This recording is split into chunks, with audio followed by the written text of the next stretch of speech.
अकाली पावसामुळे पिकांचं मोठ्या प्रमाणात नुकसान झालंय। बोरी अडगाव येथे शेतकऱ्यांचं गव्हाचं पीक आडवं झाल्यामुळे शेतकरी हवालदिल झाले आहेत। खामगाव तालुक्यातील बोरी अडगाव येथे रविवारी दुपारी आलेल्या वादळी वाऱ्यासह अकाली पावसाने रब्बी पिकांचं मोठ्या प्रमाणात नुकसान झालंय। तालुक्याच्या बहुतांश शिवारातील गव्हाचं पीक आडवं झालं आहे। रविवारी दुपारी 4च्या सुमाराला विजांचा कडकडाट व वादळी वाऱ्यासह पाऊस आला। तासभर कडकडाट व गडगडाटासह पावसाचं थैमान सुरू होतं। वादळी वाऱ्यामुळे काढण्याला आलेल्या गव्हाचं पीक फडातच आडवं झालंय। बारीक होण्याची भीती शेतकरी व्यक्त करत आहेत।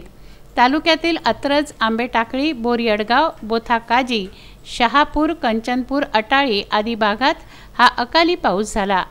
गहू पिकाबरोबरच हरभरा, कांदा, मका या पिकांनाही वादळी वारे व अकाली पावसाचा फटका बसला आहे। या भागात गव्हाचं पीक मोठ्या प्रमाणात घेतलं जातं।